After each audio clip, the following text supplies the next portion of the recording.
আজকে ছাদে ওঠার কোনো কথাই ছিল না, তারপরও আসতে হলো একটা কাজে। আসসালামু আলাইকুম, সবাই কেমন আছেন? আলহামদুলিল্লাহ, আমি ভালো আছি। এই তো চলে আসলাম ছাদে। সবাই তো বলেন এইটা, এই যে আপনার আম্মার বাসা বলেন। এই যে আব্বাকে আজকে সাথে করে নিয়ে আসছি, এটা আব্বারও বাসা, বুঝছেন? শুধু আম্মার না, আব্বা থেকেই আম্মা। ফুলগুলি তো খুব সুন্দর। হ্যাঁ, পুরা দেখো আব্বা, গাছটা জুড়ে ফুল আসছে না? হ্যাঁ, খুব সুন্দর সুন্দর তো।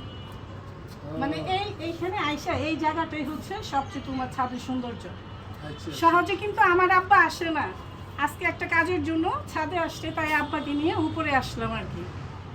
আর দেখো, এই যে দেখো ওই ফুলটাও দেখো আব্বা, কত সুন্দর।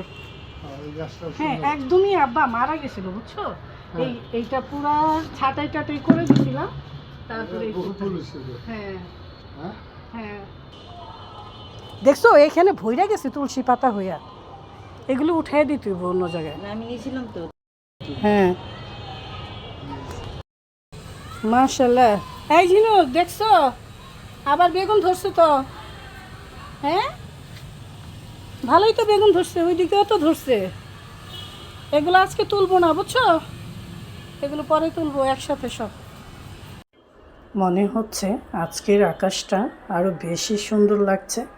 আর আজকে কি রান্না করেছি চলেন দেখি। চলে আসলাম রান্নাঘরে। আজকে মিষ্টি কুমড়া ভাজবো, চিংড়ি মাছ ভুনা করবো। মিষ্টি কুমড়া ভাজার জন্য পেঁয়াজ আর কাঁচামরিচ দিয়ে দিয়েছি, আর সাথে দিয়ে দিব কালো জিরা। মিষ্টি কুমড়ার মধ্যে কালো জিরা দিলে খেতে কিন্তু খুবই টেস্ট লাগে। দিয়ে দিচ্ছি মিষ্টি কুমড়া, দিয়ে দিচ্ছি আদা রসুনের পেস্ট, লবণ আর হলুদ।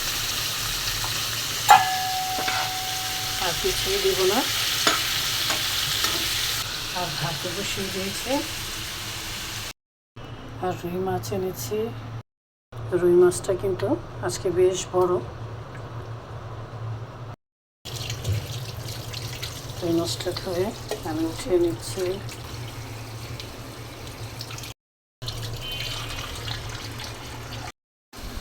রুই মাছটা আমি বাজার থেকে কেটে এনেছি। আর দেখেন রুই মাছ থেকে কত বড় ডিম হয়েছে। আমি কয়েক পিস রুই মাছ ভুনা করব। মিষ্টি কুমড়া ভাজাও হয়ে গেছে। রুই মাছটা আমি ভেজে তারপর আমি রান্না করব, এই জন্য হলুদ মরিচ দিয়ে মেখে নিচ্ছি। রুই মাছটা দিয়ে দিচ্ছি।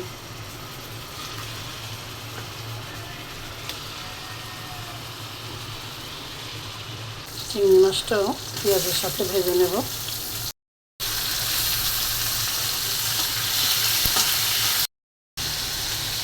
দিয়ে দিচ্ছি আদা রসুনের পেস্ট, ধনিয়া, হলুদ কাঠি, শুকনো মরিচ কাঠি।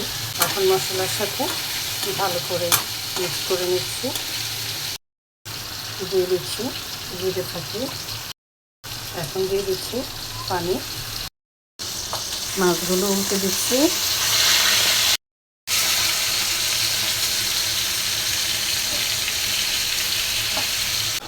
চিংড়ি মাছ ভুনাটা হয়ে গেল।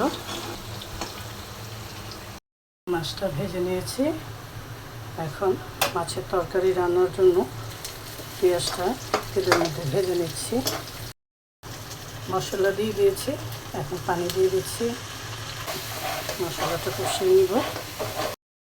দিয়ে দিচ্ছি কাঁচামরিচ, টমেটো সস দিয়ে দিচ্ছি।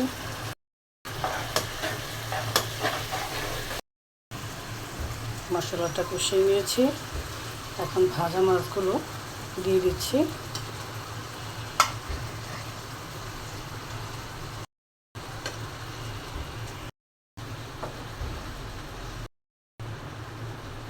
পানি দিয়ে দিচ্ছি, ঢেকে দিচ্ছি।